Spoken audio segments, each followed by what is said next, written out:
नमस्कार, मैं हूं सौरभ द्विवेदी और आप देख रहे हैं दिललनटॉप.com के पॉलिटिकल किस्सों की खास सीरीज मुख्यमंत्री। हम गुजरात के मुख्यमंत्रियों के बारे में बात कर रहे हैं और इस एपिसोड में आप जानेंगे नरेंद्र मोदी के बारे में। 11 जुलाई 1949 राष्ट्रीय स्वयंसेवक संघ से प्रतिबंध हटा लिया गया था। ये बैन लगा था महात्मा गांधी की हत्या के बाद। जब प्रतिबंध हटा तो 20,000 के लगभग कार्यकर्ताओं को जेल से रिहा कर दिया गया। उस वक्त राष्ट्रीय स्वयंसेवक संघ के मुखिया यानी कि सरसंघ चालक हुआ करते थे माधवराव सदाशिवराव गोलवलकर। उन्हें ये समझ में आ गया था कि संघ को बहुत जल्दी देश के दूसरे राज्यों में अपने संगठन को मजबूत करना होगा। इस वास्ते महाराष्ट्र के कई नौजवानों को संघ के कार्य के लिए देश के दूसरे प्रदेशों में भेजा जाने लगा। ऐसे ही एक नौजवान थे पुणे के खटाव गांव में पैदा हुए लक्ष्मण राव इनामदार। उन्होंने पुणे यूनिवर्सिटी से वकालत में पढ़ाई की थी, इसलिए जब वो गुजरात में संघ का कार्य करने लगे तो वहाँ के स्वयंसेवक उनको वकील साहब बुलाने लगे। गुजरात में मेहसाणा के पास एक छोटा सा कस्बा है वडनगर। यहाँ पर अध्यापक थे बाबू भाई नायक। उन्होंने साल 1944 में पहली मर्तबा अपने कस्बे में राष्ट्रीय स्वयंसेवक संघ की शाखा लगाई।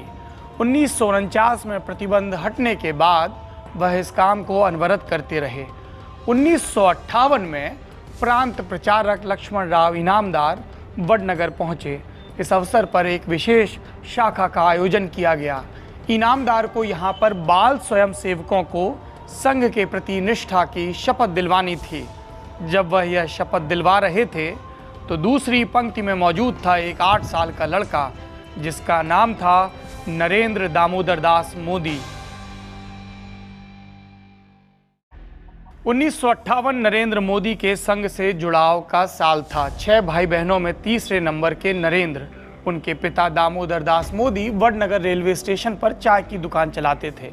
नरेंद्र सुबह के वक्त पिता की मदद करते और जब स्कूल की घंटी बजती, स्कूल जो सड़क के उस पार था भागवताचार्य नारायणाचार्य विद्यालय, तो झोला उठाकर विद्यालय पहुंच जाते। विद्यालय में औसत किस्म के विद्यार्थी थे नरेंद्र मोदी।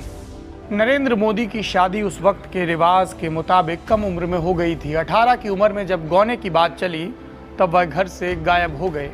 इस वाक़ये को कारवा मैगजीन में दिए इंटरव्यू में उनके भाई सोमा भाई मोदी कुछ इस तरह से याद करते हैं। हमें इस बारे में कोई जानकारी नहीं थी कि नरेंद्र कहाँ चले गए। 2 साल बाद अचानक एक दिन वो घर लौटे और उन्होंने कहा, अब मेरा संन्यास खत्म होता है, मैं अहमदाबाद जाऊँगा, वहाँ पर चाचा की जो कैंटीन है उसमें जाकर काम करूँगा और पैसे कमाऊँगा। नरेंद्र के लौटते ही जो पहला काम उनकी माँ हीराबेन ने किया वो था पास के गांव ब्राह्मणवाड़ा के चिमन भाई को संदेश भिजवाना। चिमन भाई की बेटी जसोदाबेन के साथ 14 बरस की उम्र में नरेंद्र मोदी की शादी हुई थी। माँ को लगा कि ये गौने के लिए सही वक्त है, लेकिन नरेंद्र मोदी शादी के लिए तैयार नहीं थे। ऐसे में वो एक बार फिर से घर छोड़कर चले गए, लेकिन इस बार घर वालों को पता था कि नरेंद्र हिमालय नहीं कहीं और गए हैं। कहाँ गए हैं? अहमदाबाद, जहाँ पर उनके चाचा बस स्टैंड के पास कैंटीन चलाते थे। कुछ बरस तो नरेंद्र मोदी ने यहाँ पर काम किया, फिर अपना चाय का काम शुरू करने का संकल्प किया। एक साइकिल खरीदी और चाय बेचने लगे। पहला ठिकाना बना अहमदाबाद का गीता मंदिर, जिसकी गली में स्वयंसेवकों का आना जाना लगा रहता था। शाखा के बाद जब स्वयंसेवक लौटते तो नरेंद्र मोदी के चाय के ठिए पर रुक जाते, क्योंकि नरेंद्र मोदी भी संघ से जुड़े रहे थे।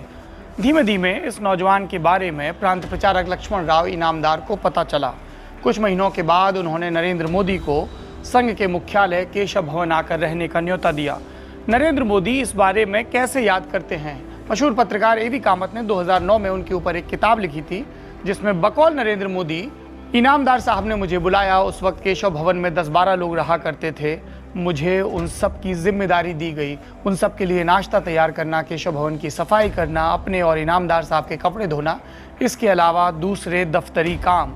लेकिन दफ्तर संभालने का ये काम कब संगठन संभालने में तब्दील हो गया, इसके लिए हमें कुछ बरस आगे बढ़कर इमरजेंसी के दौर में पहुंचना होगा।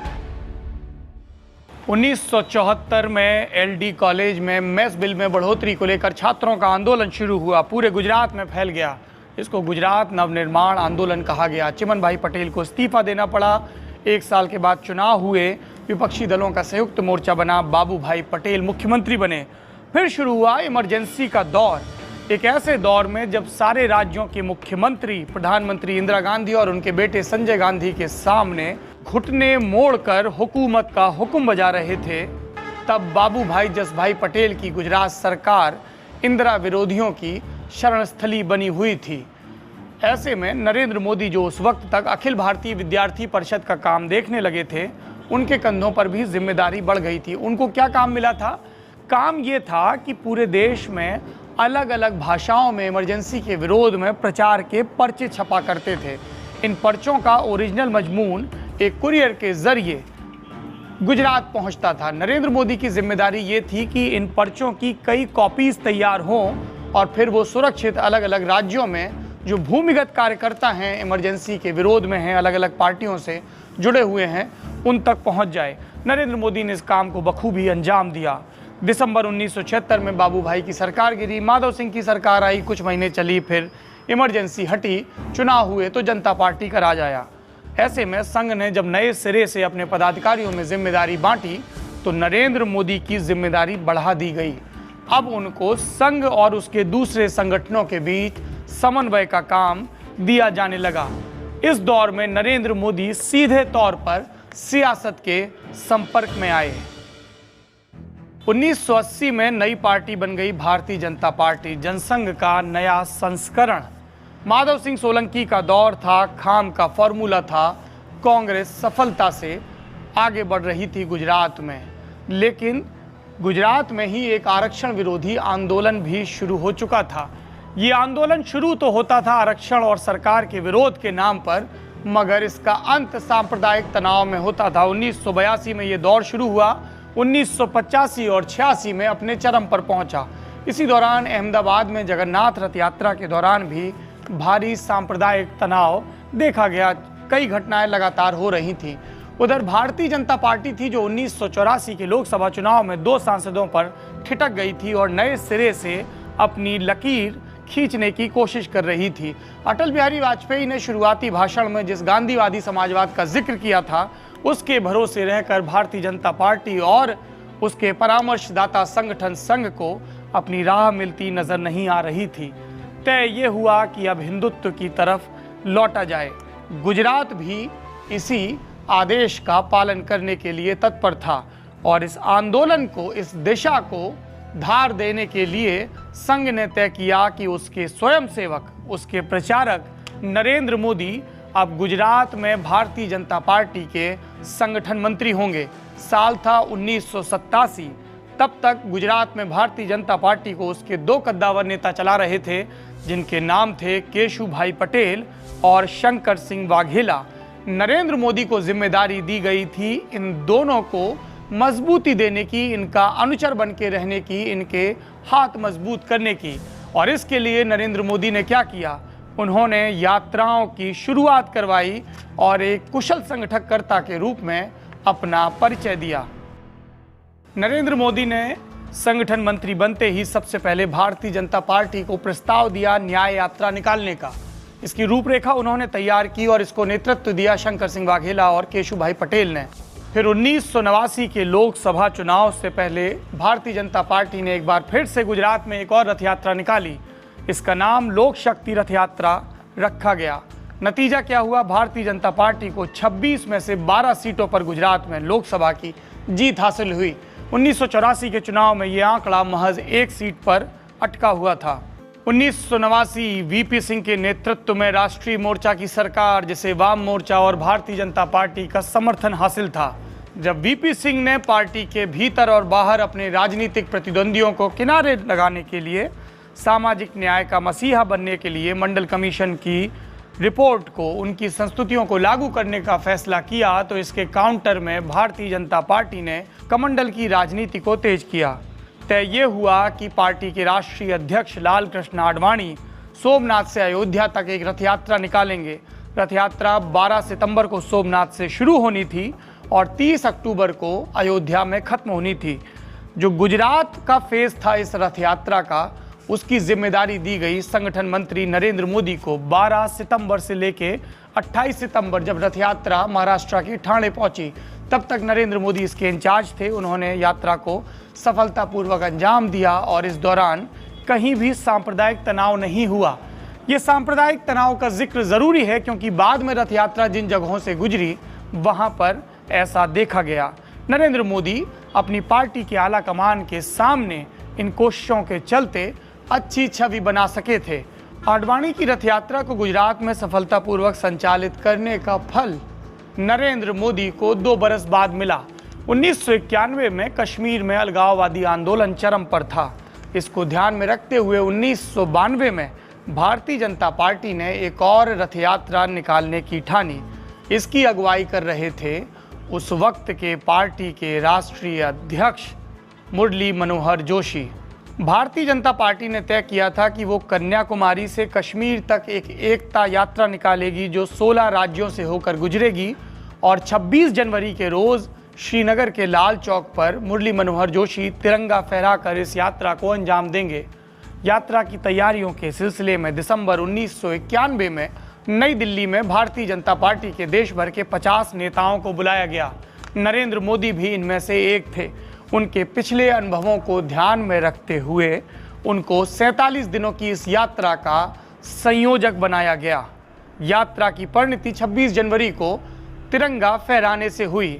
इस दौरान 2 चीजें हुई जो काबिले गौर हैं। भारी सुरक्षा इंतजामों के बीच लाल चौक पर तिरंगा फहराने की कार्रवाई महज 15 मिनट में पूरी कर ली गई। फिर सुरक्षा अमले के बीच ही मुरली मनोहर जोशी वापस बादामी बाग हवाई अड्डे पर पहुंचे। यहाँ पर जब वो पत्रकारों से मुखातिब थे तो एक नौजवान उनके बगल में बैठा हुआ था दाएं हाथ पर। अपनी बात खत्म करके मुरली मनोहर जोशी ने उसके कंधे पर हाथ रखा और कहा, इनसे मिलिए, ये नरेंद्र मोदी हैं, गुजरात से आते हैं, बहुत ऊर्जावान और मेहनती हैं। इस पूरी यात्रा की जिम्मेदारी इनके ही कंधों पर थी। नरेंद्र मोदी मुस्कुरा रहे थे। ये राष्ट्रीय मीडिया के सामने उनका पहला परिचय था। लेकिन ऐसा नहीं है कि मुरली मनोहर जोशी उस पूरे दौरे में संयोजक नरेंद्र मोदी की तारीफ ही करते रहे। नरेंद्र मोदी को करीब से जानने वाले कहते हैं कि हालांकि नरेंद्र भाई संघ की नर्सरी से निकले हैं, लेकिन कुछ मामलों में वो अपने मन की करते हैं।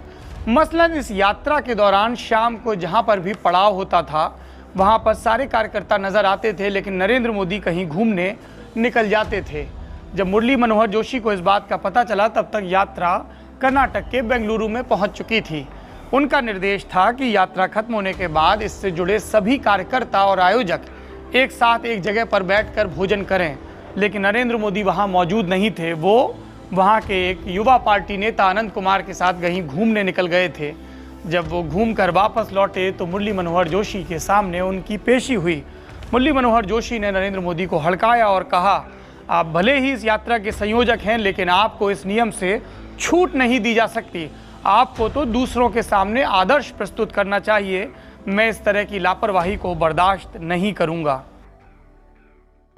रथ यात्रा के सफलतापूर्वक संचालन के बाद नरेंद्र मोदी गुजरात लौट आए और अपने काम को अंजाम देने लगे। इसी दौरान शंकर सिंह वाघेला से उनके टकराव की शुरुआत हुई। भारतीय जनता पार्टी में संगठन मंत्री का काम होता है संघ की बात भारतीय जनता पार्टी तक पहुंचाना और भाजपा की बात संघ तक पहुंचाना, यही ब्रीफ होता है। लेकिन नरेंद्र मोदी अपने ब्रीफ से आगे बढ़कर भारतीय जनता पार्टी के संगठन में दखल दे रहे थे। ये बात शंकर सिंह वाघेला को रास नहीं आ रही थी। लेकिन कुछ ही वर्षों के बाद राज्य में विधानसभा के चुनाव होने थे। चिमन भाई पटेल का अवसान हो चुका था। ऐसे में उन्होंने आपसी मतभेदों को ज़्यादा तूल नहीं दिया।